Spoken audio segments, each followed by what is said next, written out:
estamos trabajando de forma conjunta en esta oportunidad, así que también estamos muy contentos por eso, porque logramos armar redes e interactuar con otros espacios municipales, cumpliendo un objetivo de una manera más amplia. Y bueno, en este encuentro esperamos que poder cumplir con el objetivo que es brindar acompañamiento, información y técnicas para llevar adelante la huerta de casa y lograr una alimentación saludable, conociendo los nutrientes que nos aportan las frutas, verduras, legumbres y semillas en primavera. Así que, bueno, más que contentos por este acompañamiento, contarles que llevamos ya cerca de 2.000 asistentes a nuestras charlas, y que hemos desarrollado ya varias. Vos, Virginia, debés tener la cuenta, pero son varias, ya cerca de 25 seguramente. Y bueno, no es solo contar cuántas ni cuántas personas, sino saber que nos están acompañando. Eso es lo interesante o lo muy bueno que tiene este ciclo de educación ambiental. Así que agradecerles a todos, darles la bienvenida y desearles que aprovechen al máximo esta nueva edición del curso de huertas, adaptado para este momento que estamos viviendo, que ya es casi el inicio de la primavera. Gracias a todos y gracias, Sole, Marianela, no sé cuál de las dos va a comenzar, así que ya les voy cediendo la palabra. Hola, muy buenas tardes. Muchas gracias, Mónica, muchas gracias, Vicky. Hola, Sole, hola a todas, todos. Bueno, mi nombre es Marianela, como así lo mencionaba Mónica. Nosotros estamos en el área de Economía Social y Promoción del Empleo de la Municipalidad de Carlos Paz. En articulación estamos haciendo este trabajo conjunto con un programa de soberanía alimentaria y agroecología urbana. Entendemos que es sumamente necesario generar estos espacios en red, como decía Mónica, justamente por la integralidad que requiere esta temática, vinculando producción de alimentos y el consumo saludable de alimentos.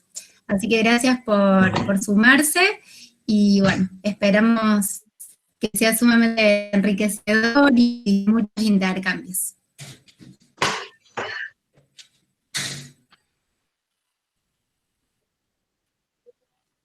Hola, buenas tardes. Mi nombre es Soledad Lescano. Bueno, también agradecida con la dirección. Sin todo el equipo sería bastante complicado llegar de esta forma a ustedes. Agradecerles a ustedes por sumarse, aprovechando la virtualidad. Y bueno, creo que vamos a hacer el cuarto ciclo de huerta y el de alimentación, el segundo, pero estamos contentos, como decían, que estén todos ahí. Vicky, no sé si querés que arranquemos. Perdón, no tenía micrófono. Sole, se me fue tu pantalla, estabas compartiendo y no sé si podés volver a pasar el PowerPoint, porque yo por lo menos no la veo. Ah, perdón, entonces. Si pones volver a compartir, ahora veo las caritas nomás. Creo que quedó como minimizado. Tal vez tenés que poner pantalla completa. Disculpen, ahí parece que ahí está. Ahí Sí. está. Pero no se ve, ¿o sí? Ahora sí, ponelo en pantalla completa al PowerPoint y ya lo vemos más grande. En formato presentación, Sole. Sí, sí. ¿Ahí se ve? Perfecto. Ahí estamos. Bueno, disculpen estos contratiempos técnicos. Si les parece, arrancamos.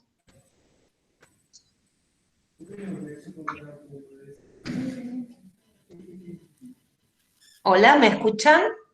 Sí, perfectamente, Sole. Perfecto, bueno, buenísimo.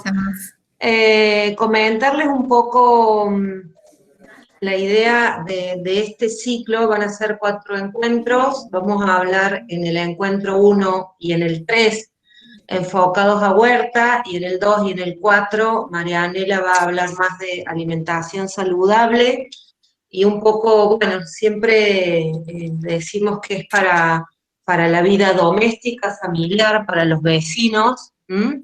Y que intentamos transmitir como las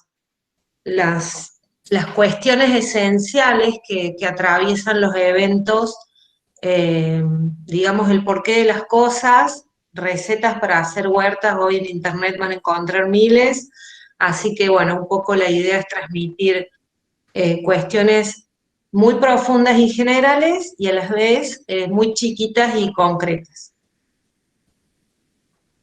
Bien. Nel. Bueno, sí, sumar ahí, gracias Sole, sumar que bueno, que en este nuevo ciclo, bueno, con Sole estuvimos trabajando un montón y nos parecía, bueno, en esto como de reinventarnos y de pensar dinámicas distintas para que sea, bueno, para que sea más interactivo. Entonces, por eso pensamos esta dinámica para este ciclo, y lo pensamos como en un formato tipo entrevista, donde vamos a ir como charlando y dialogando y tomando sus preguntas, que les vamos a pedir que los vayan dejando en el chat. Así que bueno, esperamos que les guste y bueno, y vamos a ir comenzando. Esto también fuimos como recuperando muchas inquietudes y preguntas que surgieron en los otros ciclos, por eso las tomamos. Bueno, para comenzar, y en esto de pensar en la huerta, ¿no? Decíamos como, ¿qué es, digamos, una huerta? Le vamos a preguntar a Sole, ¿qué es una huerta? Y si todos podemos hacer una huerta en nuestro hogar. ¿Cómo la ves, Sole? Bien. Sí, el tema de la huerta, bueno, parece obvio, ¿no? Pero una huerta es trabajar la tierra, cultivar especies vegetales para obtener alimentos. Esto sería para cosechar. También siempre estamos intentando retomar un poco el tema de saberes antiguos con el tema de recolectar, ¿no? Siempre hay un montón de malas hierbas consideradas, o yuyitos del campo, o del baldío, de las veredas, cosas plantitas que vemos que a veces nos molestan, y muchísimas son comestibles o aprovechables en infusiones. Entonces también un poco invitarlos a investigar y a abrir el corazón, la cabeza y el estómago para estas plantas que son comestibles y crecen solas, ¿no?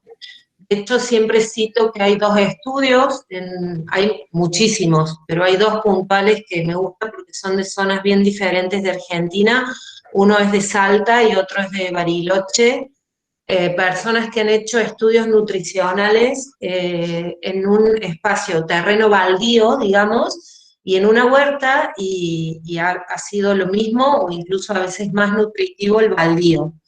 Entonces, bueno, en el tema del objetivo principal, que es la huerta, y el tema de obtener alimentos, no olvidar esta pata tan fundamental que es la recolección. La recolección es, digamos, lo que crece solo y uno sabe aprovecharlo.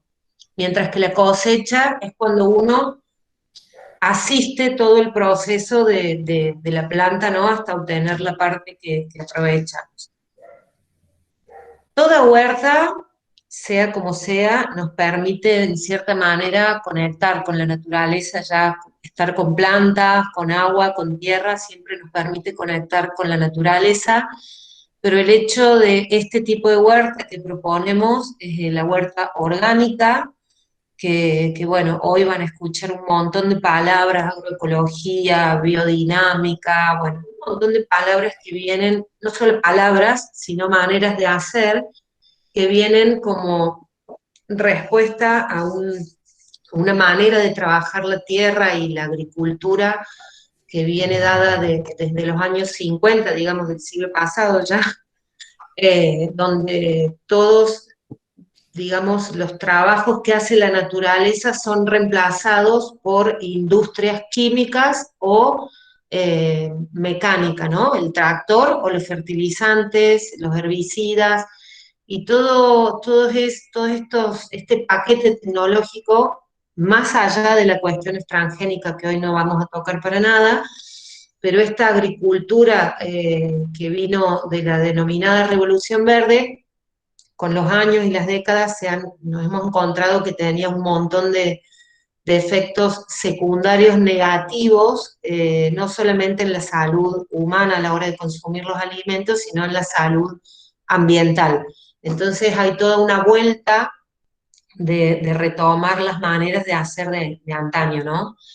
En todas las partes del mundo, los llamados campesinos, desde la Europa feudal, los asiáticos, los pueblos originarios de este lado, en África, en todo el mundo, en todas las latitudes y maneras, digamos, culturales y puntos geográficos con sus diferencias, cultivaban la tierra sin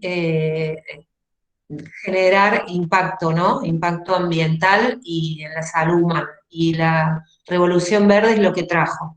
Entonces, este tipo de huerta más aún nos invita a conectar con la naturaleza. Muchas veces en los talleres, les cuento que yo trabajo mucho con talleres presenciales, y hay gente que viene, yo vi en internet que había un sistema de riego, si pongo esto, si pongo lo otro, si pongo, inventando un montón de maneras sofisticadas de cultivar, y bueno, un poco la invitación de la huerta orgánica es conocer la sofisticación que tiene la propia naturaleza. Entonces, bueno, todo esto acarrea todo un modo de trabajo, los cultivos adaptados a las estaciones, no utilizamos fertilizantes, no utilizamos pesticidas ni herbicidas, y entonces hay que conocer más la naturaleza para trabajar con ella. También algo que rescato muchísimo de la huerta, como aparte de obtener alimentos, es un espacio de encuentro, de trabajo y de aprendizaje, y esto lo traigo porque no es solo un espacio de encuentro en las huertas colectivas, escolares, vecinales, sino que uno, viviendo, no sé, en un departamento, en un balconcito, tenés un rincón con algunas plantitas comestibles y ya viene un amigo a tomar unos mates o lo que sea, y siempre genera charla, genera intercambio, es un punto de encuentro la huerta.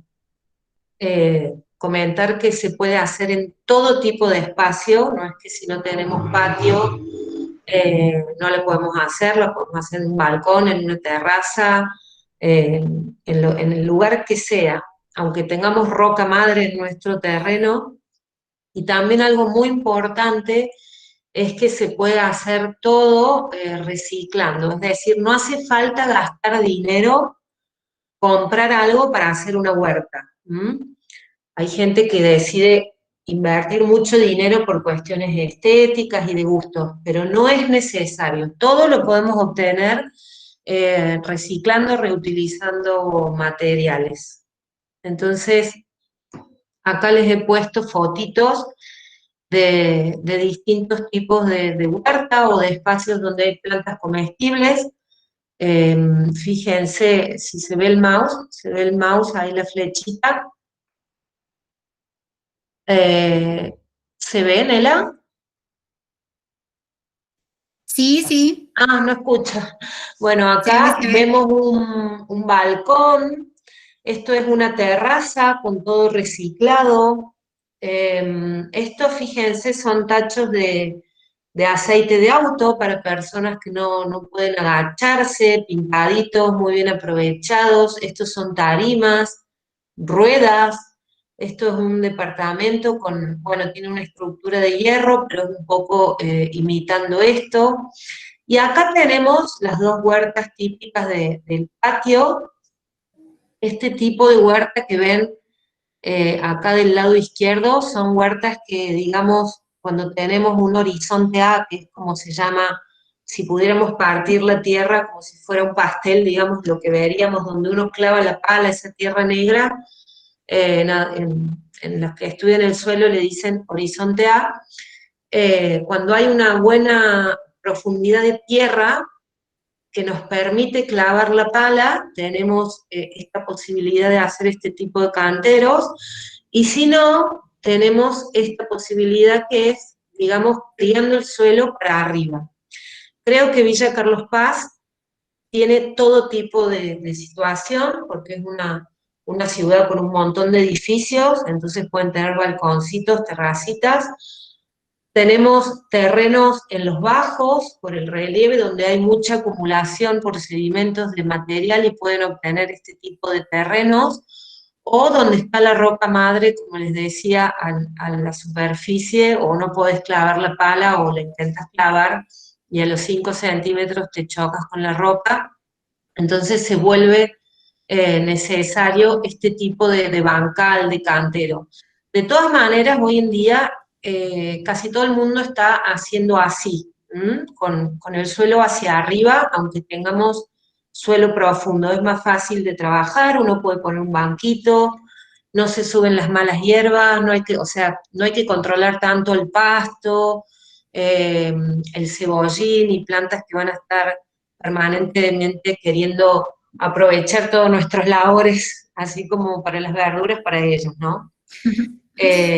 Bueno, esto sería que se puede hacer en todo tipo de espacios y también todo tipo de personas, porque hasta he visto huertas con personas en sillas de ruedas, niños, adultos, jóvenes, y bueno, el estilo de huerta va a depender a la situación de cada uno y a las personas, ¿no? Tal cual. Me encanta, Sole, porque hay como una gran diversidad y eso está bueno porque de pronto hoy tenemos un montón de muchas participantes y bueno, y esa diversidad, digamos, y las formas, hay maneras tantas como personas en este taller y tal vez lo podemos pensar tanto, como decía Sol, en lo doméstico, en pequeños espacios y demás, pero también puede ser un muy lindo dispositivo para trabajar con niños y niñas, ¿no? Como una herramienta didáctica para trabajar sobre cuán importante es producir nuestros alimentos, para ir incorporándolos, ¿no? También en nuestras prácticas y elecciones alimentarias. Entonces, es una herramienta que muy versátil, ¿no? Que la podemos como mirar y abordar de distintos modos.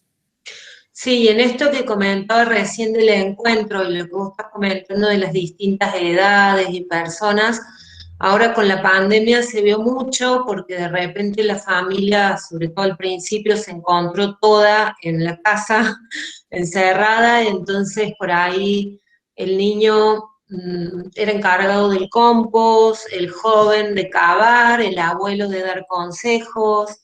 La huerta también en sus distintas etapas tiene muchos tipos de trabajos, ¿no? Algunos trabajos muy delicados, otros de mucha fuerza.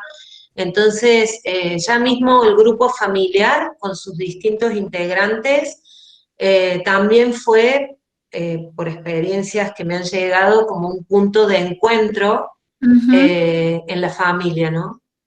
Bien. Tal cual.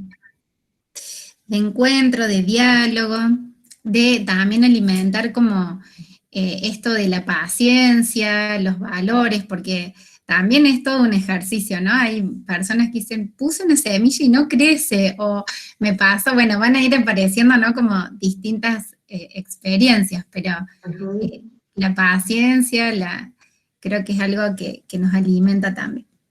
Bueno, Bien.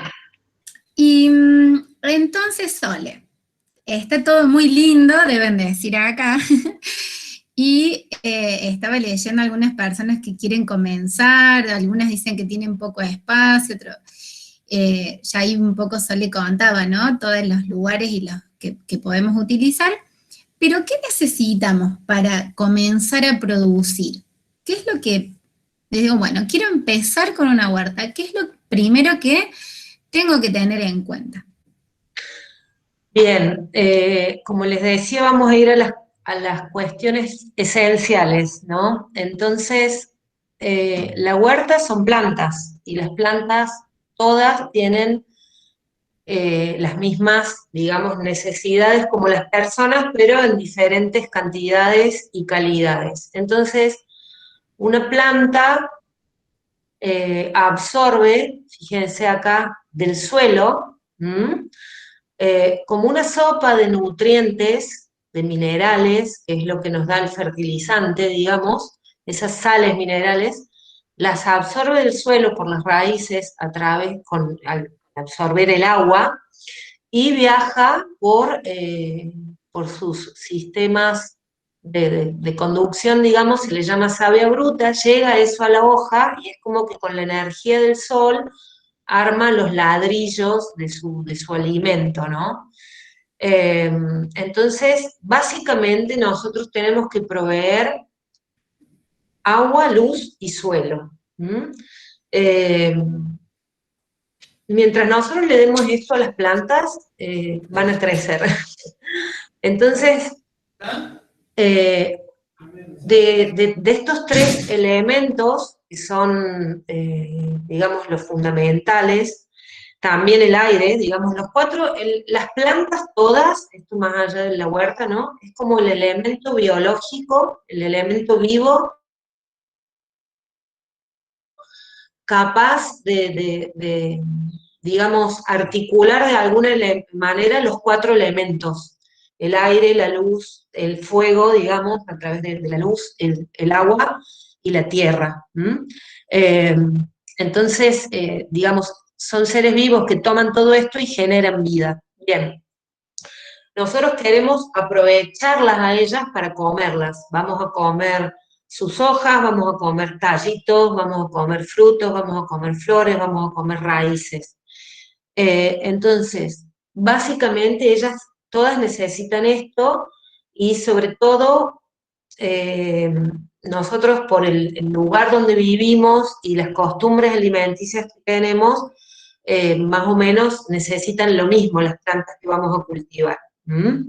Entonces, nuestro suelo y nuestra agua las podemos producir y dar nosotros. Lo primero que vamos a tener en cuenta es la luz. La luz no la podemos manejar. El suelo lo podemos manejar y el agua también. En cambio, la luz es algo que nos va a condicionar a dónde ubicar el huerto. Entonces, lo primero que vamos a tener en cuenta es a dónde vamos a poner nuestro huerto, porque su éxito, si yo no tengo buen sol o buena luz,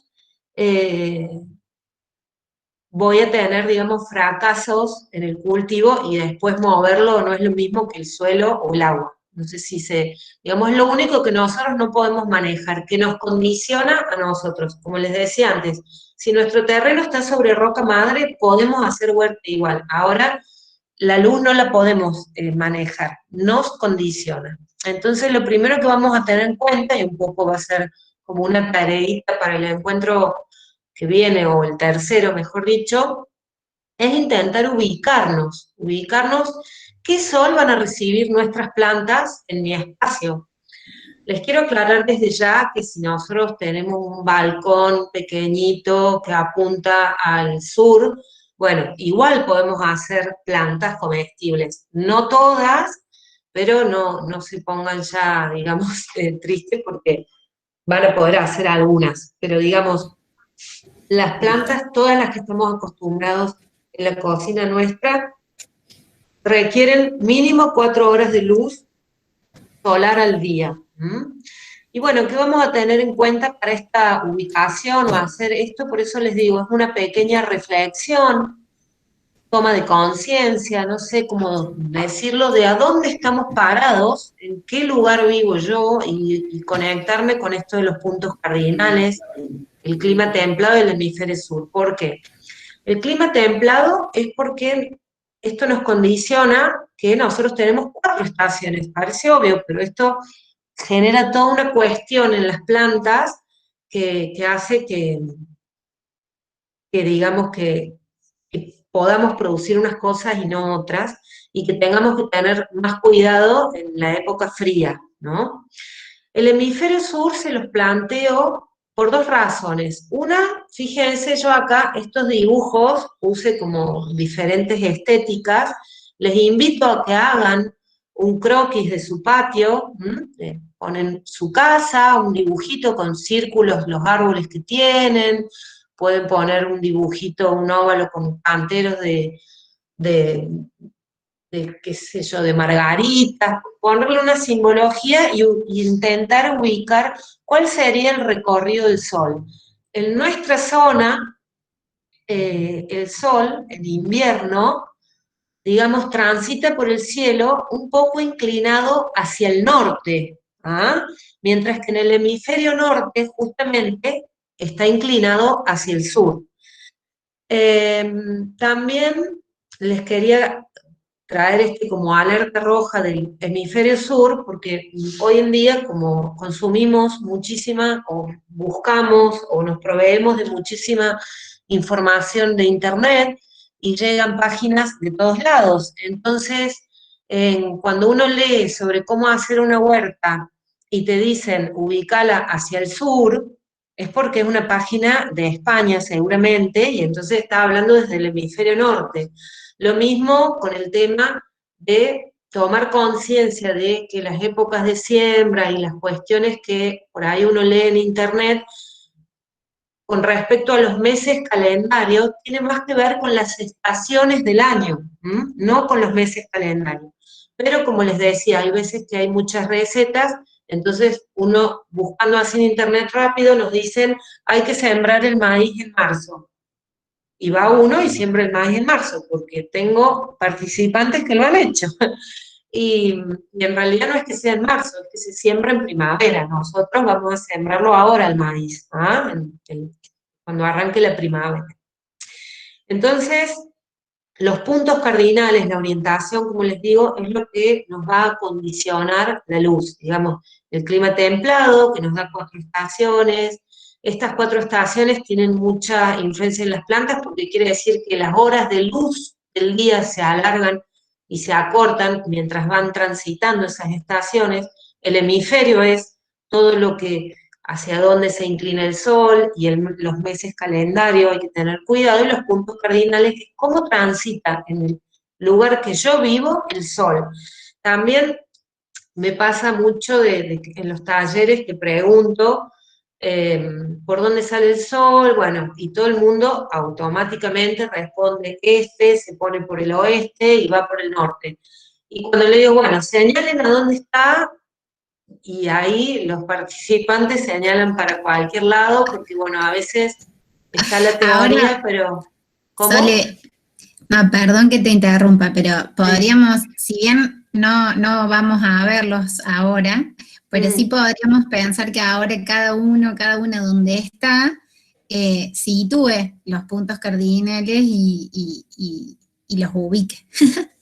Tal Podemos cual, eso es ir haciendo una ese tarea que ejercicio. siempre proponemos hacer, incluso siempre decimos, ¿no? Como ciudadanos urbanos por ahí sabemos dónde está una calle, la San Martín, la Cárcano, pero no sabemos para dónde está el este, el oeste, ni por dónde transita el sol en invierno. Nuestro huerto tiene que tener buen sol en invierno, ese es su punto clave, porque digamos, va a ser el momento en que lo va a requerir más. ¿Ah? Como en primavera el sol, no sé si ven la flechita del mouse, este sería el este, sale por acá, digamos, y transita bien arriba a 90 grados, como quien dice, el cielo, y se pone como hacia atrás nuestro, al oeste, pero como hacia atrás, las plantas van a recibir mucho sol, ¿no? Pero en invierno el sol sale, digamos, por este lado y transita como un poco inclinado y se pone bien como hacia adelante en el oeste.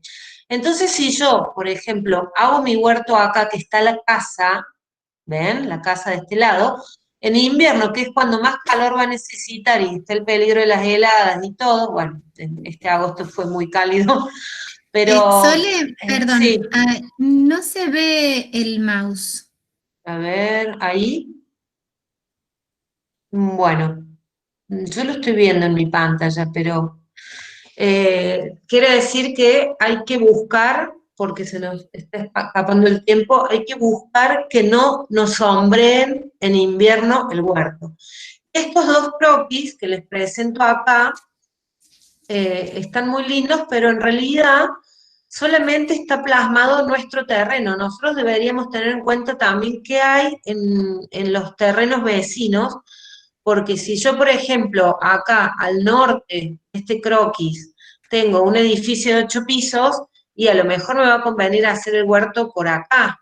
Pero si yo no tengo ningún vecino y tengo la pendiente hacia allá, me va a convenir hacerlo más al norte. No sé si se entiende esto. Pero bueno, debemos ubicar el huerto de manera tal que reciba sol en invierno. Buenísimo. Bueno, y lo otro que les comenté que sí o sí necesitamos, y es importantísimo, es el tema del suelo. Nosotros tenemos que proveer un suelo a nuestras plantas que sea más parecido a una esponja y no a un ladrillo o a una playa, ¿no? Que no sea ni arenoso ni compacto. Debe ser más bien como una esponja. Esto, ¿por qué digo que lo podemos hacer nosotros? Por el tema del compostaje. Todos los residuos de la cocina, del jardín, se pueden compostar y convertir en tierra negra, en humus. Bueno, con respecto a este tema, hay todo un encuentro puntualmente de compostaje y suelo fértil, pero a grandes rasgos sería esto. Y el suelo también lo vamos a cuidar, digamos, tanto el de las macetas como el de los canteros, con ciertas, digamos, trabajos, ciertas técnicas de manejo. Son las que menciono acá. El acolchado, también lo van a encontrar como mulch, que es la palabra en inglés, tiene que ver con cubrir el suelo con una capa de materia orgánica que se parezca realmente a un acolchado, porque les digo, no es una mantita, es un acolchado. Esto tiene que ver con que es algo mullido, algo gordito, porque a veces en los talleres terminamos la siembra y digo, bueno, pongan mulch en aquel cantero, voy y es apenas un adorno. No, tiene que ser un acolchado porque me va a estar cuidando el suelo de mi cantero. Siempre otro tema de agricultura orgánica, o todos estos tipos de agriculturas que trabajan con la naturaleza, decimos, ¿no? Nosotros criamos y cuidamos el suelo y por eso tenemos buenas plantas. No vamos directo a la planta. Y todo esto se hace con un trabajo de poner mulch, asociar distintas especies. Las plantas, fíjense, esta es una planta, un esquema estándar, pero tienen distintos tipos de raíces, distintos tipos de hojas, arquitecturas. Entonces, de alguna manera, los distintos tipos de raíces exploran el suelo, lo labran con simplemente ser diferentes y explorar el suelo de una manera diferente, haciendo que no se apelmace, no se envicie. Lo mismo para aprovechar las luces, las distintas arquitecturas de las partes aéreas de las plantas, favorece, si nosotros asociamos, aprovechar mejor la luz. Entonces, estas asociaciones hacen que tanto los recursos del suelo como aéreos, la luz, sean mejor aprovechados. Imaginen una lechuga que tiene un sistema de raíz todo como de pelitos y más bien superficial, y una parte aérea como arrocetada, asociada a una zanahoria, que es más bien la parte aérea alargadita, y una raíz más ancha que penetra bien el suelo. Entonces, se complementan bien las plantas entre ellas, y además me van, como les digo, haciendo como una pequeña labranza en el suelo. Y las rotaciones serían, hay alguien que tiene, me parece, el micrófono encendido. Las rotaciones son lo mismo, pero a lo largo de las estaciones. Es decir, a donde yo puse este año raíz, en general las asociaciones, en general, asociamos raíz con hojas o cultivos de ciclo corto con cultivos de ciclo largo. Entonces, la rotación es cambiar de especie a lo largo del tiempo, digamos. La asociación es en el mismo momento. Y el tema del agua lo vamos a cuidar con el riego. Esto, bueno, puede sonar a un chiste ácido. Disculpen, pero se me vino y dije, bueno, no me voy a cortar, lo voy a anotar, pero el riego no es una actividad terapéutica, y lo hablo porque he sido, digamos, desde niña, estoy en el jardín, me gustó siempre la tierra, las plantas, regar, y sé que es hermoso estar con la manguera horas regando, limpiando la vereda o la galería, moviendo una hojita con la manguera, pero bueno, eso es hoy en día, digamos, un derroche muy grande, por un lado, pero sin entrar en eso, también genera cuestiones hasta nocivas para los cultivos, el tipo de riego en la chica que está acá a la izquierda de la foto, de hecho está sonriendo en pata, o sea, súper descalza, súper terapéutico, feliz regando. Bueno, todo este tipo de riego con la manguera tipo lluvia genera grandes problemas en los cultivos. ¿Por qué? Porque la mayoría de los cultivos de los cuales nosotros estamos hablando son especies heliófilas, es decir, les gusta mucho el sol y están como bastante preparadas para estar, digamos, sin agua en la superficie de sus hojas. Ellas quieren agua en la tierra, en las raíces, no en la canopia, se llama, en la parte aérea del cultivo.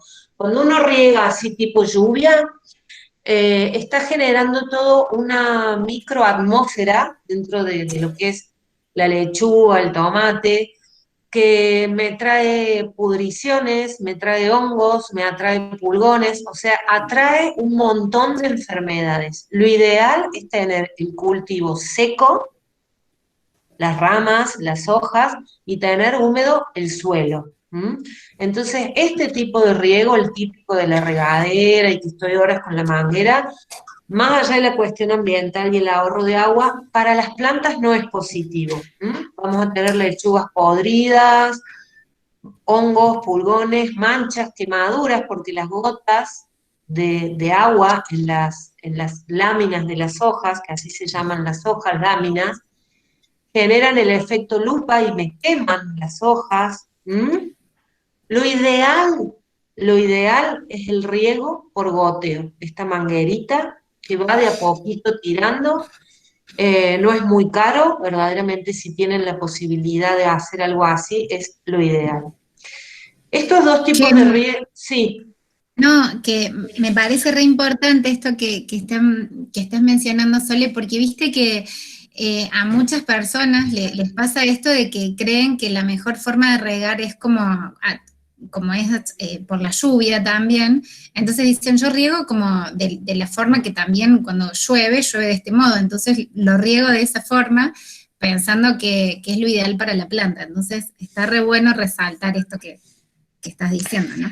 Claro, lo que pasa es que hay que tener en cuenta que las lluvias en Córdoba, si nosotros tuviéramos, como era naturalmente, digamos, una provincia que es prácticamente toda bosque, porque eso era lo que era y es lo que la naturaleza ha ido generando como cobertura vegetal. Fíjate que las lluvias, que primero son fuertísimas, torrenciales, caerían sobre un paraguas de árboles. Y lo que está abajo del monte, que son las herbáceas, que es lo que nosotros estamos consumiendo en la huerta, plantas herbáceas, lo que disfrutarían es el agua que les llega por el suelo. Nunca les llega ni siquiera en el monte, ni en la naturaleza, digamos, lluvia directamente. Sí, a lo mejor a los pastizales, pero tienen otra manera de funcionar los pastizales.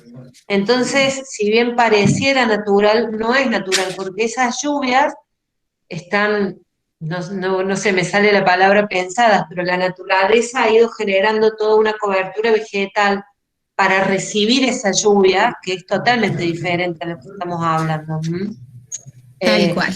Y en general en los invernaderos que tenemos lluvias por aspersión, que se llama, que es como que caen esas lluvias cada cierto tiempo automatizado, es porque están criando plantas de interior que en general vienen de de lugares subtropicales o tropicales de la selva, donde realmente se respira humedad, pero no es nuestro caso, ni el Esto, caso de las plantas que estamos cultivando, de donde ellas vienen, ¿no?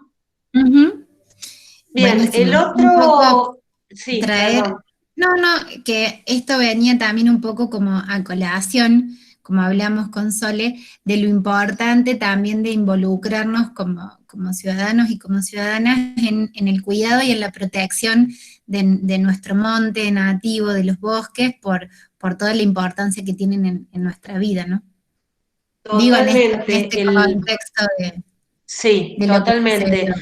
sucedió. Fíjense que en esto que estamos hablando de lo que necesitan las plantas para huerta, suelo, agua y luz, nosotros somos privilegiados, tenemos todo, tenemos buen sol, tenemos buenos suelos, y de última, si no, lo podemos hacer a partir de la cocina, digamos, compostando, y tenemos un agua que es a nivel planeta Tierra privilegiada, ¿no? Entonces es importantísimo porque esto que comentaba Marianela recién, no solamente en los bosques, sino que es la cobertura vegetal original, porque fíjate vos, voy a traer a colación un dato que daba Germán Jacques, que es el guardaparque de Condorito, en la quebrada del Condorito, ¿no? El Parque Nacional, que ahí es pastizal de altura y solamente tenemos bosquecitos en las quebradas, y en la Pampa de Achala, que es pastizal, eh, que es el 5% del territorio cordobés,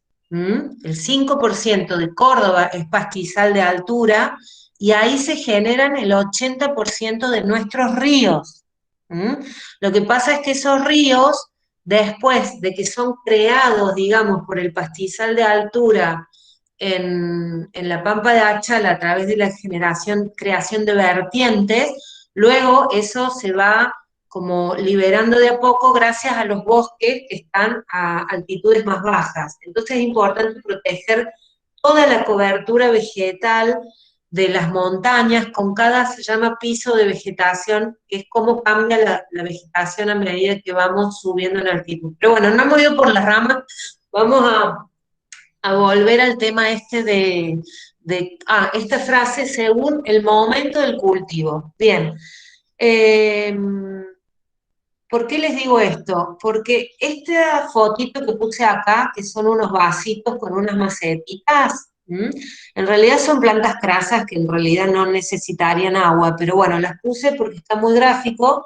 Es un tipo de riego que se llama por capilaridad, que es ideal para el momento de la siembra de almácigos. Nosotros supongamos que estamos reciclando, como les decía, y usamos el rollito del papel higiénico o el cartón de huevos para hacer almácigos, ponemos la tierra en el cartón y luego esos rollitos de papel higiénico o la bandeja de huevos, le ponemos una bandeja de plástico que pueda contener agua y regamos esa contención, ese recipiente que contiene al almácigo. Espero que se entienda. Acá en este caso sería el vaso que contiene la maceta, ¿no? Entonces regamos el recipiente y luego por una fuerza que se llama capilaridad, que es que el suelo seco chupa el agua, no es la planta porque la semilla no absorbe nada, no es la fuerza de la planta la que está absorbiendo ese agua, sino es la fuerza del suelo en sí misma. Se riegan espectacularmente las semillas sembradas. ¿Por qué digo esto? Una, porque, digamos, a veces cuando uno siembra, luego riega con la manguera y se despista un ratito, o en un momento aprieta la manguera fuerte, o cuando regó con la regadera cayó un chorro muy fuerte y hace como un daño mecánico a esa siembra. Y esto es un riego muy sutil que no genera ningún tipo de daño a la semilla que fue sembrada. Y además genera bastante independencia porque digamos, el suelo chupa el agua hasta que queda lo que se llama capacidad de campo, que es que queda húmedo, no queda como un barro, ¿ah? No queda saturado, queda capacidad de campo que es una humedad justa. Y va a ir chupando el agüita a medida se vaya consumiendo, evaporando del propio suelo ese agüita. Entonces, me permite a mí, digamos, no tener que estar pendiente del almácigo día a día. Cada 3 días voy regando, depende la capacidad de ese envase. Es decir, ustedes, si riegan con la manguera, les recomiendo, se hacen almácigo por capilaridad. Y si tienen manguera, ¿cómo se riega? Dejan la manguera en el cantero, riegan el suelo. ¿Quieren hacer algo terapéutico? Saquen caracoles, saquen yuyitos, corten ramitas, cualquier otro tipo de actividad y el cantero se va regando solo el suelo, ¿sí? Y si hacen siembra directa, no la de las hojas, sino de que siembro la semilla de mi cultivo a donde se va a criar, donde el mismo lugar de donde lo voy a cosechar, ahí es el único momento que yo haría un riego de lluvia, digamos, cuando he hecho siembra en el cantero. Este riego que está acá, que se ve por surco, lo traje un poco a colación porque también es el imaginario lo que hay en las huertas. Esto es muy, bueno, todavía se sigue haciendo, pero es una de las cosas que no hacemos nosotros en la agricultura orgánica, porque este riego por surco, fíjense, esas como callecitas inundadas de agua, me están apelmazando el suelo y la mitad de ese agua que tiré se evapora. ¿Ah? Bueno, este es un tipo de trabajo que es lo que uno en general tiene en el imaginario de lo que es tener un huerto. No solamente es muy costoso para la tierra, sino que también es muy costoso para, fíjense, para quien la trabaja, que va a tener que ir al fisioterapeuta o algo. Por eso es muy importante trabajar con los ciclos de la naturaleza, acompañando, y también esto, no solamente en nuestro huerto, sino también en el que lleva el huerto adelante en la persona, ¿no? Bien. Bueno, hasta acá, un comentario más, que también es una tareita, la vamos a repetir al final, que les invito a hacer, es que al final, en estos días, pongan a lo mejor una montañita de hojas en su patio, y fíjense qué pasa bajo esa montañita y en una parte que esté, digamos, el suelo desnudo sin ningún tipo de materia orgánica muerta arriba, cómo se conserva la humedad. Por eso de ahí lo importantísimo que es el mulch. ¿Ah? Este mulch también me va a estar cuidando este riego al suelo que yo hago.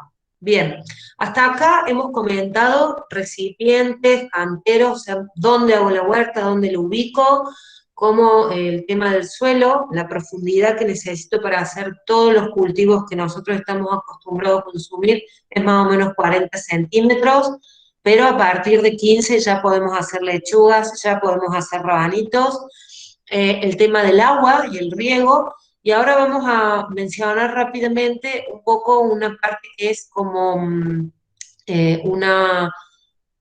digamos, un diseño biológico, que es cómo organizamos nuestras plantas.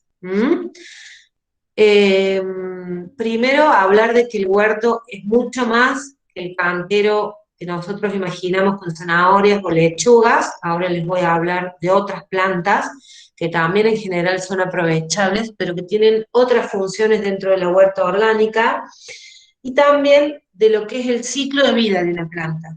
Esto nos va a servir también para tomar conciencia del tema monte, pero también de cómo organizar nuestras plantas en el patio. Hay plantas que se llaman anuales y hay plantas que se llaman perennes, o bianuales también. ¿Esto qué significa? La planta hace su vida, digamos, germina, que es nacer, crece, se va desarrollando, va creciendo, aumentando de tamaño hasta un momento dado en que pasa a la etapa reproductiva. Eso es desarrollo, cambiar, tiene que ver con lo cualitativo y no con la cantidad, y pasa a la etapa reproductiva, que es la flor, y el fruto, las semillas. Una planta anual una vez que hace flor, fruto y semilla, muere. Es decir, esa especie continúa su vida como especie a través de dejar las semillas en la tierra. Mientras que hay otras plantas, por ejemplo, un árbol frutal, voy a poner el ejemplo, germina una semillita, va creciendo, en general tarda 7 a 10 años en formarse, en crecer todo lo que tiene que crecer para poder desarrollarse, es decir, entrar en la etapa reproductiva que es generar flores y frutos, y va pasando cada año y no muere. O sea, pueden caerse, que no se confunda acá en perennifolio, caducifolio, que son plantas perennes que pierden o no la hoja en la estación fría. Entonces, nosotros en nuestro huerto vamos a tener todo tipo de plantas. Ahora lo traigo a colación por el tema de los incendios que vos decís, porque ahora van a ver, cuando vengan las lluvias, en todas las zonas quemadas van a germinar todo el banco de semillas de especies anuales del monte, ¿no? O algunas que se quemaron y tienen órganos subterráneos, como hemos hablado en otros encuentros, que rebrotan con la lluvia. Bien, entonces esto es muy importante para la huerta, pero también para relacionarnos con el mundo vegetal, tener en claro este tipo de plantas según su ciclo de vida. En el huerto intensivo, porque ahora vamos a hablar que hay muchos espacios en el huerto, nosotros trabajamos con plantas anuales o bianuales. El perejil, por decir, las zanahorias son especies bianuales, tardan 2 años en terminar su vida, pero nosotros las aprovechamos en un año.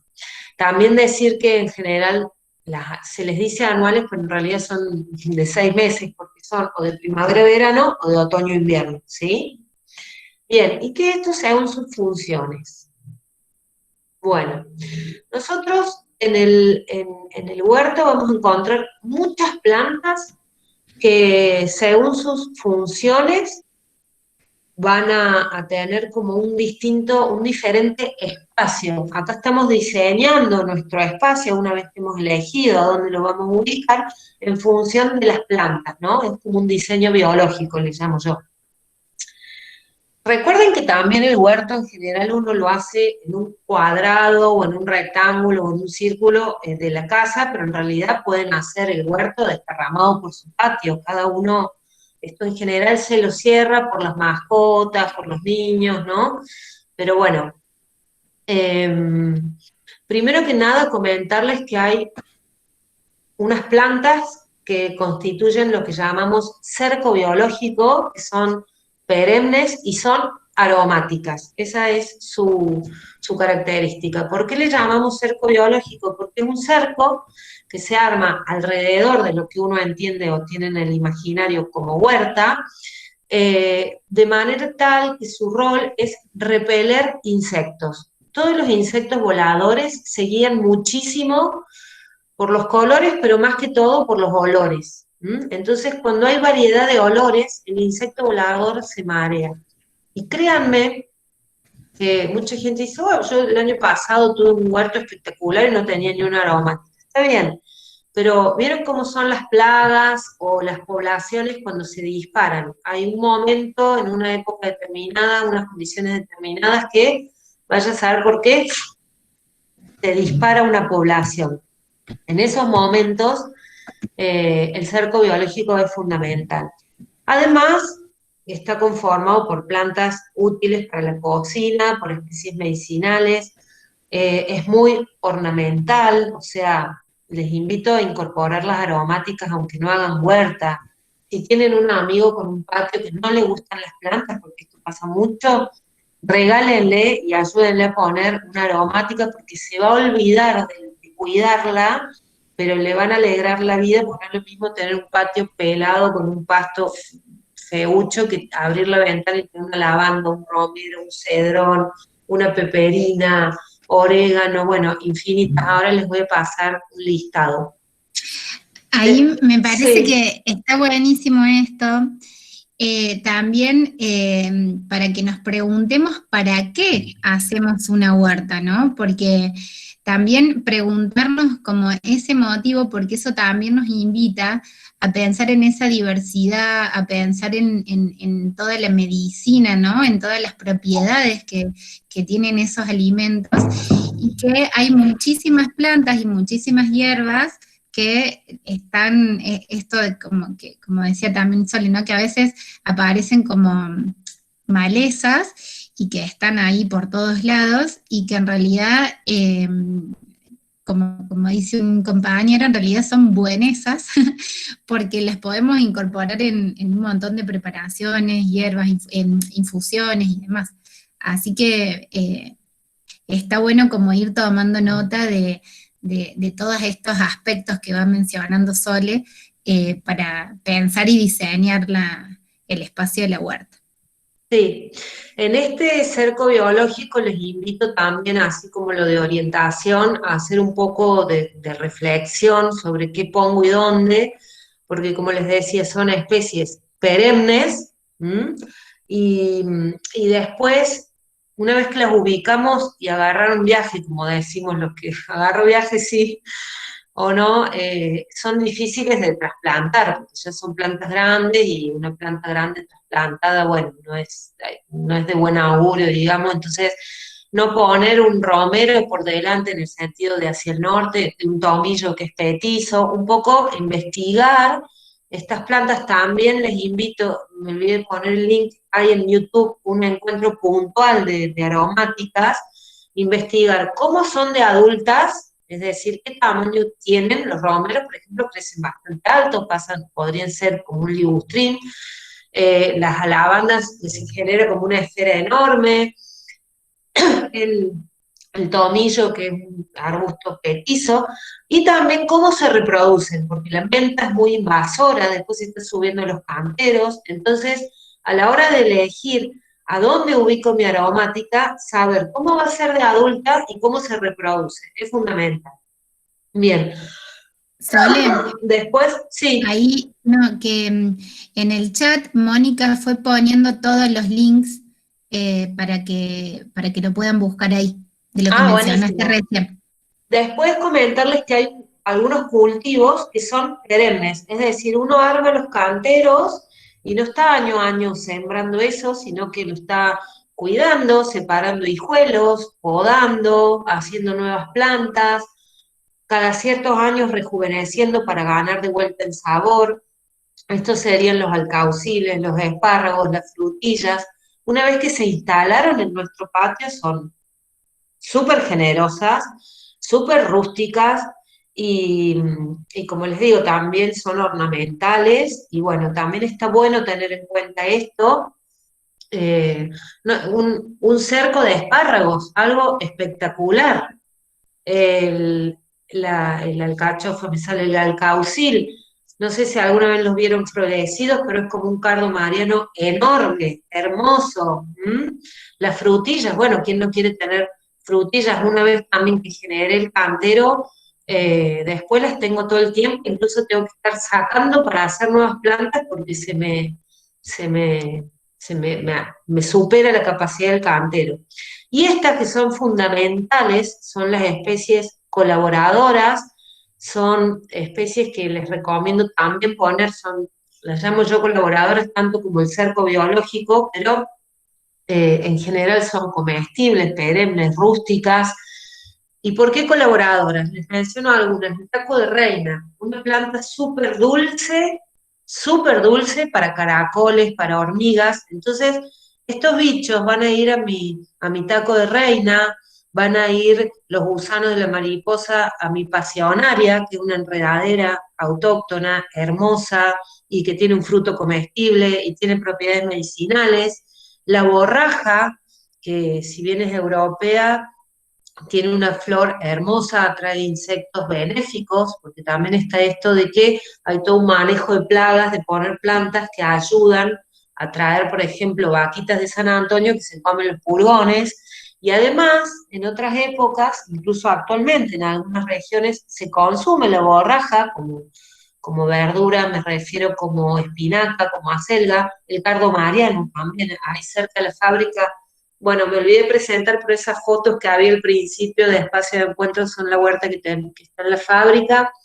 Hay un baldío lleno de cardo mariano, yo pienso, en la Edad Media se consumía borraja y cardo mariano como ahora se consume acelga y espinaca.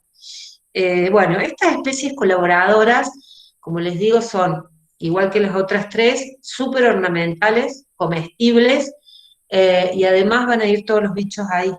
Entonces, si yo tengo mis frutillas, las rodeo, a lo mejor con la pared, hago con una malla cima, un cable o algo, que se me trepe mi taco de reina y que las hormigas vayan ahí, porque incluso es mucho más dulce. Las hojas tienen cierta dulzura para los pequeños herbívoros como los caracoles. Las hormigas en realidad lo que consumen es un hongo, nos roban nuestras plantas para alimentar su hongo.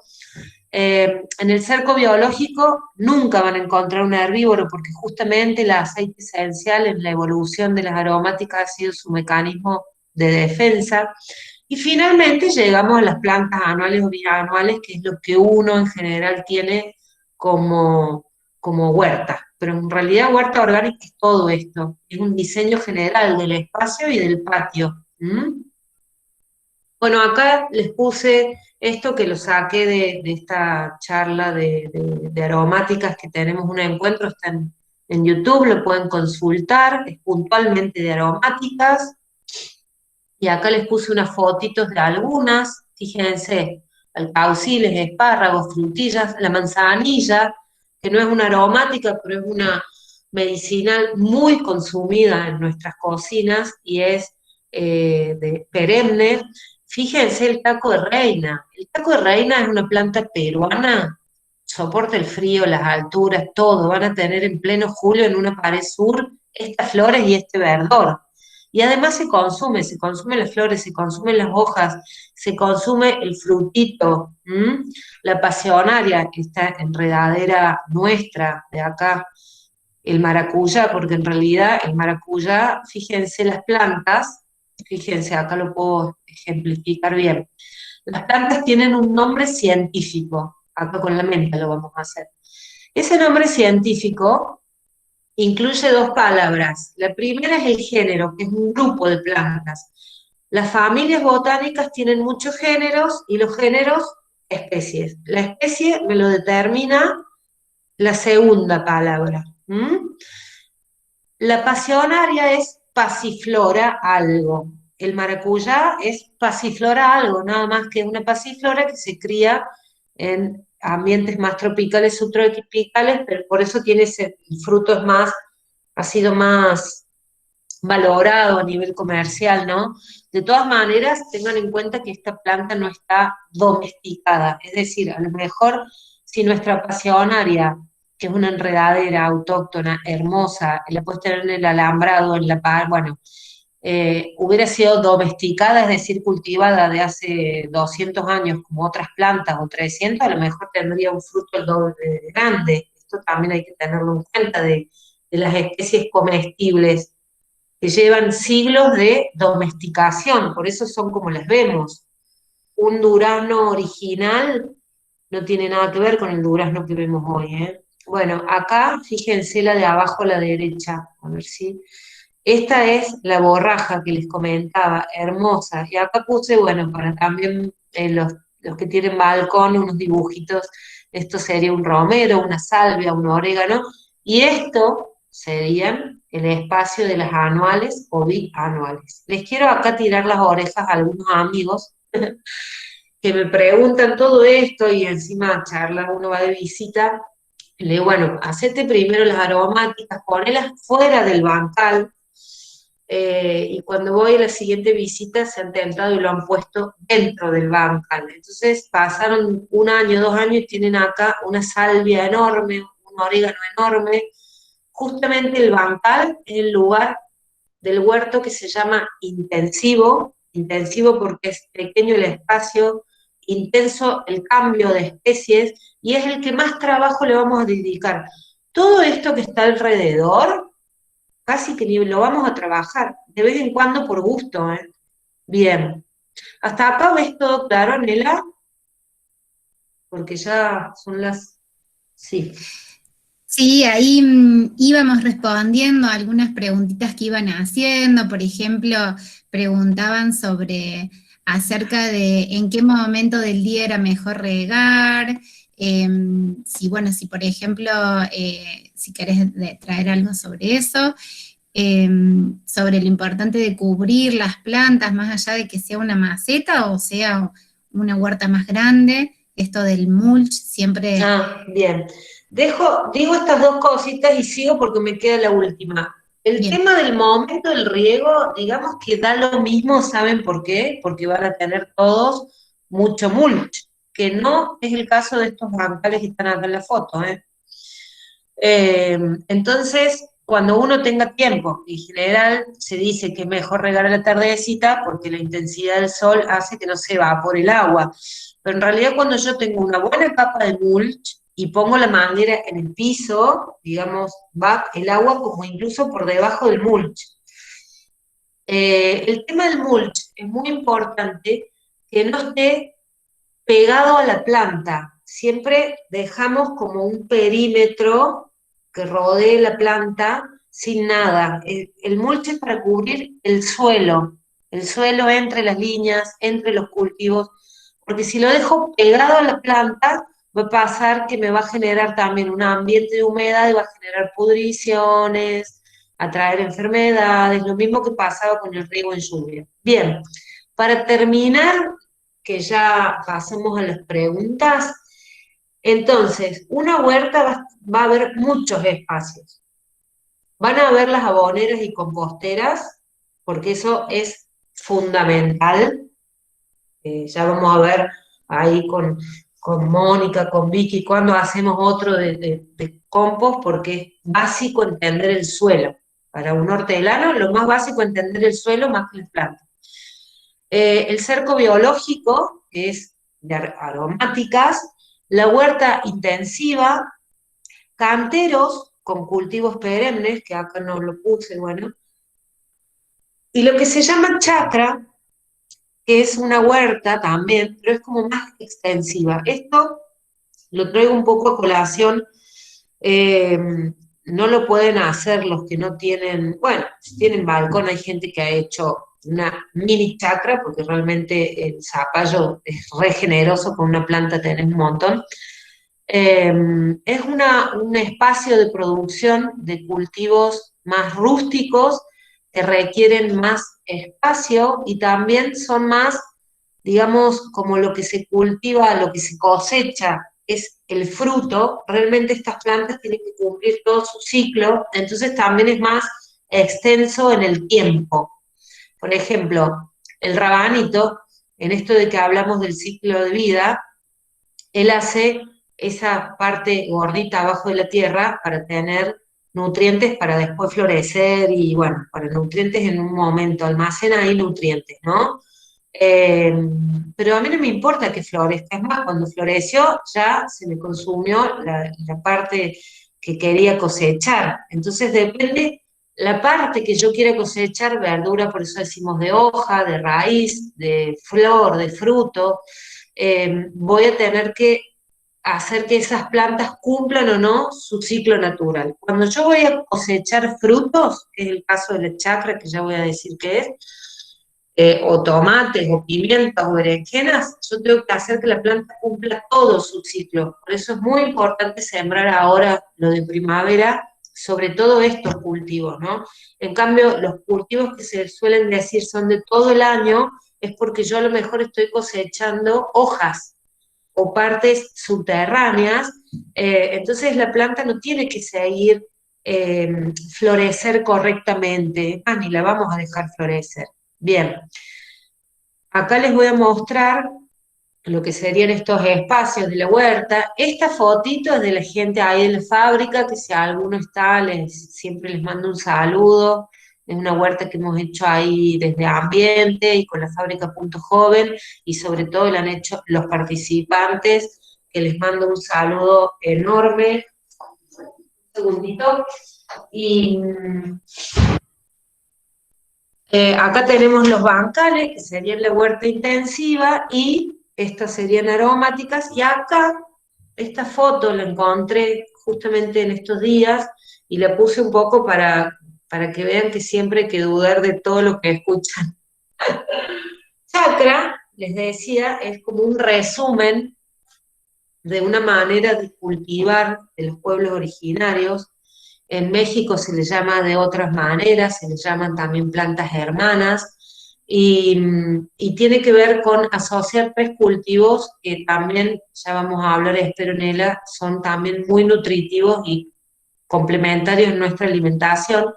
Tenemos el zapallo, que nos da vitaminas y minerales, el choclo, que nos da, es un cereal que nos da energía, y el poroto, que se enrosca a la caña de maíz y nos da una proteína vegetal. Un segundito. Está buenísimo ahí eso que trae Sole, porque ya lo vamos a trabajar también en los próximos encuentros, pero también para ir vinculando y acercándonos y sintiéndonos parte, ¿no? Como de esta naturaleza, y cómo todo lo que, la forma en la que la naturaleza nos brinda los alimentos es también la mejor manera de incorporarlos. Entonces, fíjense que, como sucede en la chacra, entre el maíz, el poroto, digamos en esto de que hay un vegetal y una legumbre, esa combinación es sumamente nutritiva y nos aporta una nutrición súper completa. Entonces, esto con Sole también lo pensamos de ese modo, como de ir vinculando, ¿no? Como lo importante para la tierra y para las plantas, y todo lo que es re importante para ese cultivo, también lo es para nuestro organismo, para nuestro cuerpo, para nuestra nutrición. Tal cual. Siempre que hablamos en la charla de compostaje, que les digo, en eso de que chupan las sales minerales, digamos, las plantas, pongo el ejemplo porque hablamos todo de cómo se mantiene la fertilidad naturalmente de un suelo, ¿no? Y cuando uno incorpora un fertilizante, es como coarta, digamos, todos los mecanismos naturales que tiene el suelo para ser fértil por sí mismo. Y siempre yo lo comparo, antes de conocerte, Nela, ¿no? Pero con lo que es consumir anabólicos para verse fuerte en vez de hacer ejercicio, ¿no? Como algo que pan para hoy, hambre para mañana. Y todo el trabajo con la tierra, con las plantas, tiene muchísimo que ver en generar criterios y conciencia con nuestro cuerpo, nuestra alimentación, las prácticas, el manejo. Esto es un resumen, porque en realidad los pueblos originarios de México, Argentina, tenían formas variadas, según, imagínense, la variedad de climas y suelos, pero la chacra es como un ejemplo simple de cómo cultivaban con estas técnicas de manejo que les mencioné anteriormente, asociar, rotar. Fíjense, acá el zapallo es una rastrera, un mulch verde, porque me cubre el suelo, me lo protege incluso por la arquitectura de la hoja, de las gotas de lluvia, del sol, y además también me olvidé mencionar otra ventaja del mulch, es que me evita el crecimiento de malas hierbas. O cuando yo muevo en la paja del mulch, lo saco del cantero, tenés todas las malas hierbas, entre comillas, pero sí, digamos, el cebollín, el pasto, todo esto que nos da dolores de cabeza en el cantero, todo debilitado por el mulch. Bien, tenemos un mulch verde, que es el zapallo, tenemos un maíz y hace de sostén al poroto. Y hay otras plantas que no mencioné acá, que las mencionaba después en el otro encuentro, que son reponedoras, le llamamos, en esto de las funciones, que son todas las que hacen legumbre. Esto es desde un poroto, una arveja, un haba, hasta un algarrobo, ¿eh? Todas las plantas que hacen una legumbre como fruto tienen la capacidad de aprovechar el nitrógeno, que es el principal nutriente que consumen las plantas del suelo. Fíjense, cuando compran un fertilizante en el vivero dice NKP, nitrógeno es el principal nutriente, ellas lo toman de la atmósfera del suelo, es decir, son capaces por una simbiosis con una bacteria de consumir el nitrógeno que está como aire en el suelo. Ninguna otra planta lo puede consumir de esta manera, todas las otras lo consumen como sal. Entonces estas plantas, por ejemplo en este caso el poroto, se está criando una planta sin consumir ese elemento tan codiciado, digamos, por todas las raíces y por el hortelano mismo, que es el nitrógeno. Y además, cuando va a la compostera, es decir, cuando tenemos, por ejemplo, un montón de hojitas de algarrobo en nuestro patio, todas esas hojas que se van a degradar van a incorporar el nitrógeno mineral como sal. Es decir, el primer año, un poroto, una arveja, no va a estar consumiendo nitrógeno del suelo, lo va a estar consumiendo del aire del suelo. Y luego, cuando se degrade, lo va a estar incorporando al suelo. Estas también son plantas muy importantes a tener en cuenta, que son las reponedoras. Bueno, acá esto para resumir lo quise poner, el grupo Son Más, pero ese día fueron ellos de la fábrica, y estábamos, digamos, analizando cómo iba la compostera, bueno, lo quise poner como espacio de encuentro, de charla, y ahí estábamos viendo las composteras. Bueno, yo con esto, digamos, he presentado todo lo que quería mostrar hoy. Me habías hecho 2 preguntitas, te las respondí, perdona, no me acuerdo.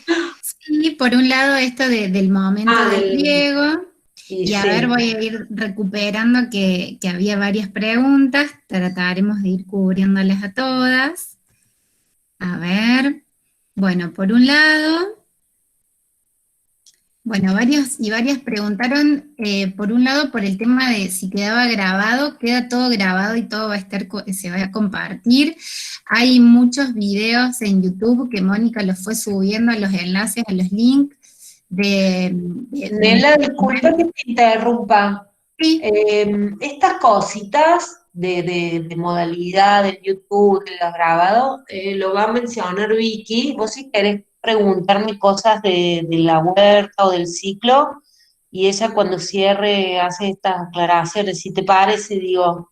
Sí, porque, perfecto. ¿sabes qué pasa? Por ahí se empiezan a bajar, y si quedó alguna duda, me gustaría, con respecto al tema o la ponencia. Sí, perfecto. Como estaba varias veces, por eso lo dije. ¿Cómo transformar la tierra fértil para cultivar? Preguntaban cuando estabas hablando del tema de la tierra. ¿Cómo? ¿Cómo transformar la tierra en fértil? Que fuiste mencionando lo del compostaje, no sé si ahí hay resuelto. En realidad esto, el tema, les voy a tirar un tip, como les digo, hay toda una clase de ese tema, un encuentro por llamarlo, pero les voy a tirar un tip. El suelo fértil necesita, un consejo es, el suelo fértil necesita, digamos, tener una proporción de nitrógeno-carbono, ¿ah? El nitrógeno, como les decía, es el principal nutriente que consumen las plantas del suelo porque lo utilizan en la fotosíntesis, y el carbono es lo que me da esa esponjosidad al suelo. Nosotros al suelo no lo damos vuelta nunca, o sea, trabajamos con la pala moviendo, rompiendo, por decirlo de alguna manera, en sentido vertical, pero no invertimos el pan de tierra, clavamos la pala y movemos hacia adelante y hacia atrás.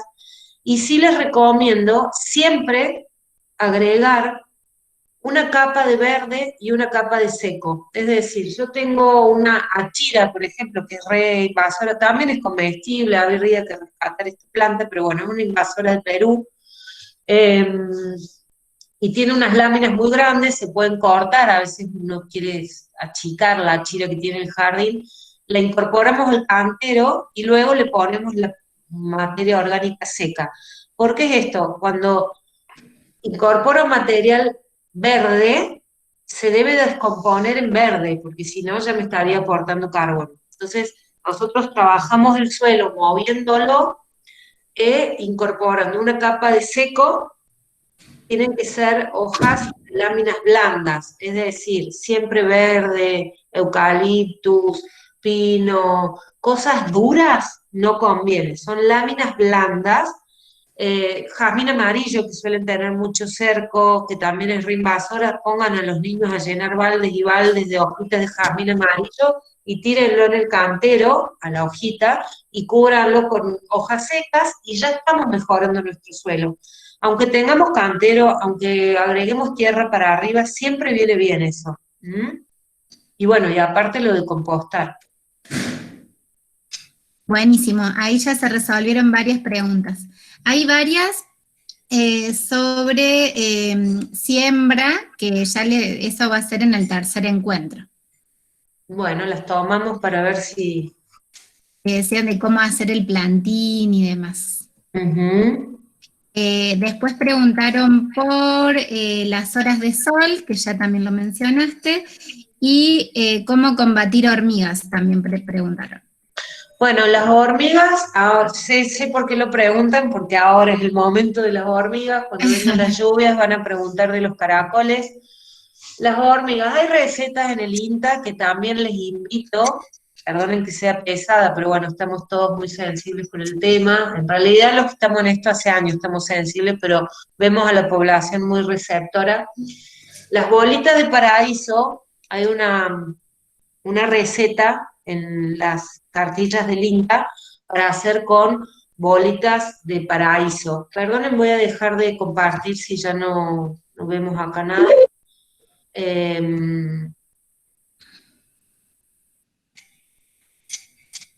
Las bolitas de paraíso, decía, hay una receta para combatir las hormigas. ¿Y por qué les traigo a colación lo del bosque nativo? Porque una de las recomendaciones que estamos haciendo muchísimo es de evitar que los pajaritos y las especies invasoras tengan con fruto, digamos, como el siempre verde, pero eso que todavía quedan del año pasado, el grataeus y todas las bolitas de árboles o arbustos leñosos invasores, sería ideal que la población ahora las esté limpiando para que no se vayan a las zonas quemadas.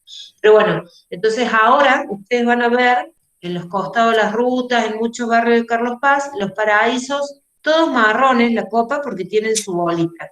Es ideal ahora recogerlas y van a estar teniendo materia prima para hacer su hormiguicida y también favoreciendo a esto de la recuperación del bosque nativo. El tema también, yo he probado el tema del arroz.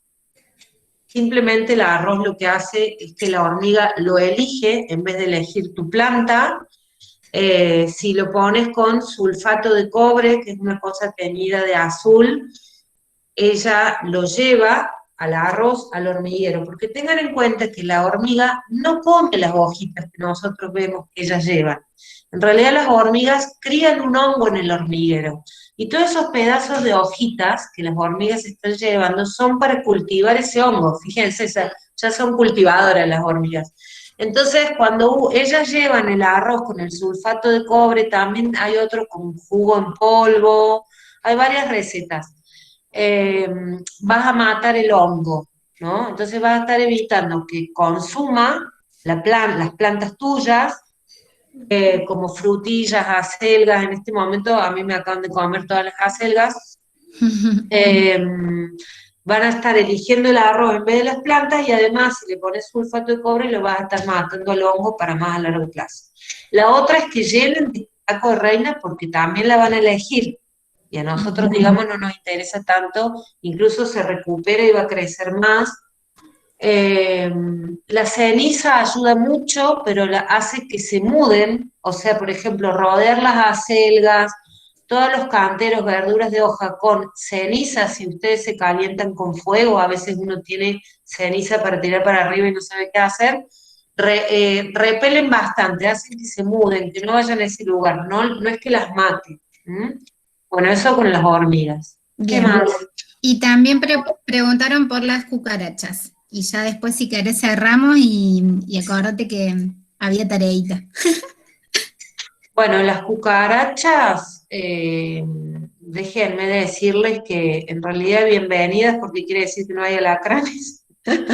Pero bueno, eso es cuestión de limpiar el predio, de poner las mentas.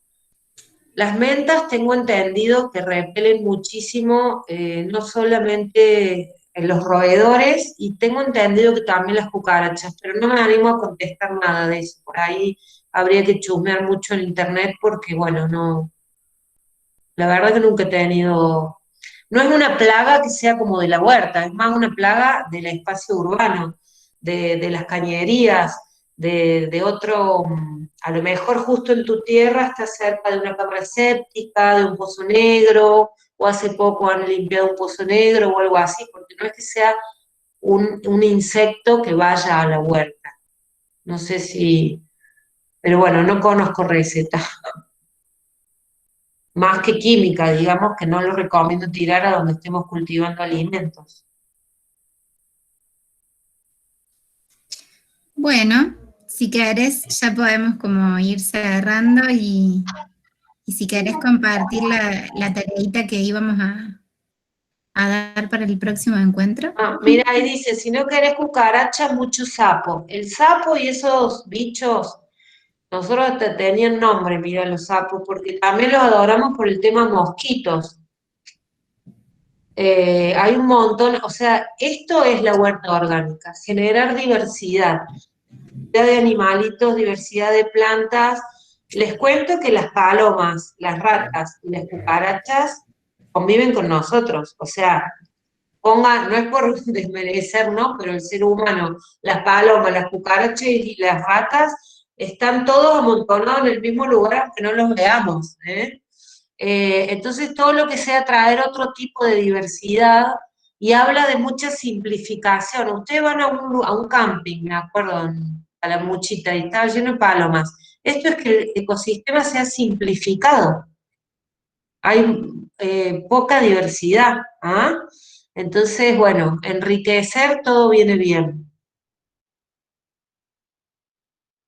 La tareita, que dijimos tareita, es algo que les invitamos a hacer, es un croquis vegetal, un dibujo simple, como cada uno le salga, como que uno lo mire por arriba, y además nos invita a también ver las otras plantitas, como les digo, si tienen portulaca, que es una de las consideradas malas hierbas, y es un alimento de una medicina estupendo, en otras partes del mundo se lo usa para ensalada, el llantén, la lengua de suegra, que es una carnosita, como una hojita más bien ancha, que hace una vara de florcitas chiquitas amarillas, se crece mucho allá en Carlos Paz y se consume como espinaca, como acelga, las torrejas son riquísimas, la ortiga misma se consume como espinaca, es cuestión de ponerse unos guantes y listo. Entonces, un poco el croquis, la idea es generar un momento de reflexión y conciencia, hacer un dibujito, lo puede hacer el niño de la casa,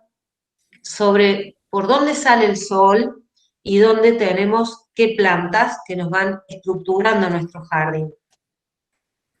Y lo de dejar un montoncito de hojas para ver de acá a 15 días qué pasó con la humedad del suelo abajo del montoncito y donde no había nada. Son experimentos que, bueno, les proponemos. Bueno, ya le damos la palabra a Vicky. Bueno, muchas gracias. Muy interesante, como siempre, estos encuentros. Ahí por el chat les fuimos pasando a todos el enlace para que puedan buscar en YouTube esta y las charlas anteriores, que hay todos los temas que fuimos hablando, ya los vimos en otros ciclos. Así que ahí también tenemos de compostaje. Y bueno, y aparte les pasamos para que nos sigan en Ambiente BCP en Instagram y en Facebook para las próximas actividades que se puedan ir anotando. Así que bueno, les agradecemos a todos por quedarse hasta el final y nos vemos el próximo martes. Con el mismo enlace que entraron, pueden ingresar a las próximas charlas. Así que ese guárdenlo, igualmente vamos a recordarles a todos por mail. Muchas gracias. Bueno, Vicky, muchas gracias, Nela, y muchísimas gracias a todos por estar ahí del otro lado. Espero que prontito podamos estar en los centros vecinales, en la fábrica, en el aula ambiental, haciendo todo esto, ¿no? Que es lo que estamos acostumbrados a hacer. Tal cual. Muchas gracias a todos, gracias Sole, Vicky, bueno, Mónica, y bueno, a todos por la paciencia, que bueno, es un desafío, ¿no? Seguir encontrándonos así. Un abrazo grande. Bárbaro. Y alguien Gracias. preguntaba por ahí por los certificados, les vamos a pasar el enlace ya en el último encuentro, y el material, todos los PowerPoint, lo que van recomendando las chicas del INTA, o hasta recetas de cocina. Viene completo el taller, así que buenísimo. Bueno, genia Vicky, gracias Mónica por el Meet, buenísimo, Chau, nos chicas. vemos. Chau, chau. Besos. Chau, chau.